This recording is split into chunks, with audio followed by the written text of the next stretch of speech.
नमस्कार दोस्तों, मैं रविंद्र त्रिपाठी आप सबका अपने YouTube channel cinema with Ravindra Tripathi पर स्वागत करता हूं।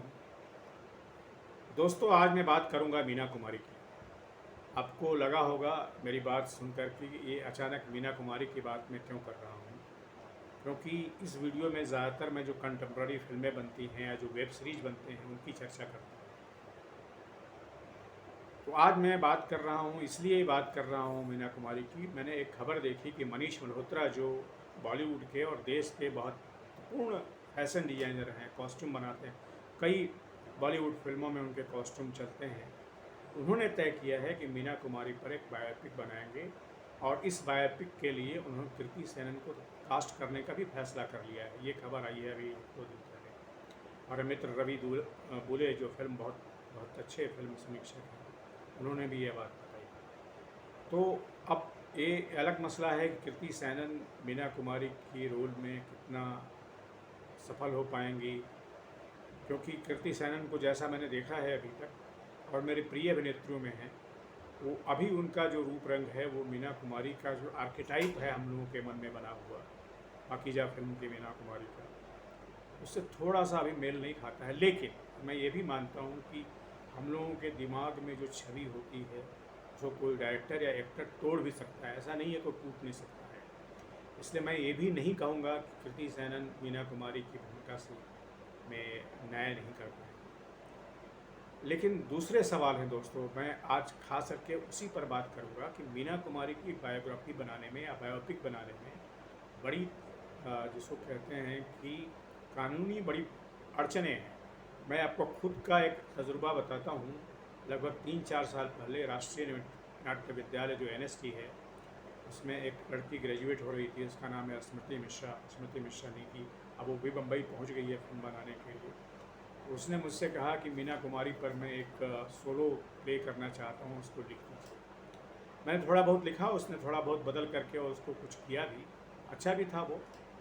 लेकिन उसको लिखने के दौरान ही मुझे लगा कि मीना कुमारी पर एक जेन्युइन सोलो प्ले लिखना बहुत कानूनी अड़चनों से भरा हुआ है। और क्योंकि उसमें इतने जो किरदार हैं, खास करके कमाल अमरोही, धर्मेंद्र, गुलजार जो आज जीवित हैं, और राजकुमार जैसे कलाकार जो अभी नहीं हैं, उन सब की ज़िंदगियों के ऐसे पहलू हैं कि जिसको अगर आप नाटक में या पर्दे पर लाते हैं, पता नहीं मनीष मल्होत्रा कैसे उनको करते हैं, अगर उनको छोड़ देते हैं तो क्या वो सही बायोपिक हुई, ये सब मसले भी हैं।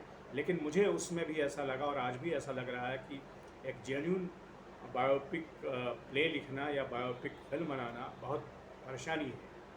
मीना कुमारी का बहुत सा जिसको कहते हैं वो लीजेंड थी, उनकी शायरी उनकी लीजेंड है, उनकी अभिनय एक्टिंग है, वो सब में लीजेंडरी है। लेकिन फिर भी उनके जीवन में बहुत सारे ऐसे पहलू हैं, खास करके कमाल अमरोही से जो उनका रिश्ता था, उसमें इतने तनाव थे, इतने पेचीदगियाँ रही हैं, उतने उसमें हिंसा भी में रही है कि उसको पर्दे पर लाना आज के ज़माने में कम से कम अभी मुझे नहीं लगता कि कोई फिल्मकार ऐसा कर पाएगा। अगर उनको छोड़ देता है बिना हिस्टोरिकली सिग्निफिकेंटली दिखाए हुए, तो वो जेन्यून बायोपिक नहीं है। मेरे एक मित्र और हैं, धर्मेंद्र नाथ ओझा, वो भी बम्बई में हैं, फिल्म स्क्रिप्ट लिखते हैं, फिल्म बनाने की तैयारी कर रहे हैं। उन्होंने भी मुझसे कहा, मैंने ये डिस्कस करके उनको बताया कि भाई मीना कुमारी वाला मामला बहुत पेचीदा है। बहरहाल अब वो क्या कर रहे हैं मुझे किसी का मालूम नहीं है, क्योंकि कोई निर्देशक या कोई फिल्मकार कैसे करता है क्या नहीं करता है मैं नहीं जानता। मैं तो अपनी जो मेरे निजी जो उसमें जो मेरे विचार हैं, मेरा दृष्टिकोण है, वो मैंने बता दिया और आपको बता रहा हूँ। हो सकता है मनीष मल्होत्रा इन सब चीज़ों को पार करते हुए एक बहुत अच्छी बायोपिक बना भी लें, मैं इससे इनकार नहीं करता। लेकिन चुनौतीपूर्ण है, न सिर्फ चुनौतीपूर्ण आर्टिस्टिकली है बल्कि लीगली भी बहुत चुनौतीपूर्ण है, क्योंकि जो किरदार हैं वो तो बहुत मशहूर कहानी आपने सुनी हुई कि कमाल अमरोही ने गुलजार को थप्पड़ मारा था। अब पता नहीं इसको गुलजार करके आप दिखाएंगे, कैसे दिखाएंगे, उसके क्या रेपरकशंस होंगे लीगल, बहुत पेचीदगियाँ हैं। और मीना कुमारी की जिस तरीके से मृत्यु हुई और सब है, वो सब बहुत जिसको कहते हैं इतना पेचो खम से भरा हुआ है। और उनका शायराना उनकी तबीयत थी, शायरी बहुत अच्छी थी, मैंने उनकी शायरी भी पढ़ी है, उस पर कभी अलग से मैं बात करूँगा। मुझे अभी याद आ गया साहब, इतनी सारी चीज़ें याद और आ रही हैं कि मैं एक साथ बता नहीं सकता कि मीना कुमारी को लेकर के मेरे जहन में क्या क्या भरा हुआ है। मैंने तो फ़िलहाल अभी आपसे सिर्फ इतना ही शेयर कर रहा हूँ कि मीना कुमारी पर यदि बायोग्राफी या बायोपिक फिल्म बनती है, मैं उसका स्वागत करूँगा। लेकिन मैं ये भी अभी आज की तारीख में ज़रूर कहूँगा, मीना कुमारी पर बायोपिक बनाना बहुत बड़ी चुनौती है, और अगर आपने इस चुनौती को पार कर लिया तो आप एक महान फिल्म बनाएंगे। और अगर आपने इस चुनौतियों को दरकिनार कर दिया तो ऑथेंटिक बायोपिक फिल्म नहीं बना पाएंगे। ये दोनों बातें मुझे हैं। मनीष मल्होत्रा क्या करते हैं, वो भी सुपरस्टार हैं अपने इंडस्ट्री के, तो वो भी कुछ न कुछ हो सकता है जुगाड़ भिड़ा रहे हों। तो बहुत सारी पेचीदगियाँ हैं, बहुत सारे इफ्स एंड बट्स हैं, लेकिन इफ्स और बट्स के सहारे ही फिल्म उद्योग भी चलता है, एंटरटेनमेंट इंडस्ट्री भी चलता है।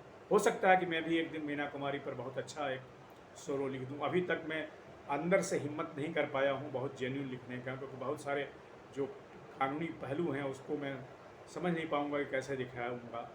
तो ये सब दोस्तों मैं आपसे शेयर करना चाहता था, ज़्यादा कुछ अभी नहीं है। लेकिन आप भी सोचिए, मीना कुमारी की ज़िंदगी के बारे में पढ़िए, अगर आपने नहीं पढ़ा हो तो उनकी शायरी पढ़िए, फिर आपको लगेगा कि क्या जो बात मैं कह रहा हूँ वो बात सही है या नहीं है। और मनीष मल्होत्रा क्या करते हैं, मेरी उत्सुकता बनी रहेगी। आज की वीडियो में दोस्तों सिर्फ इतना ही। Thank you very much.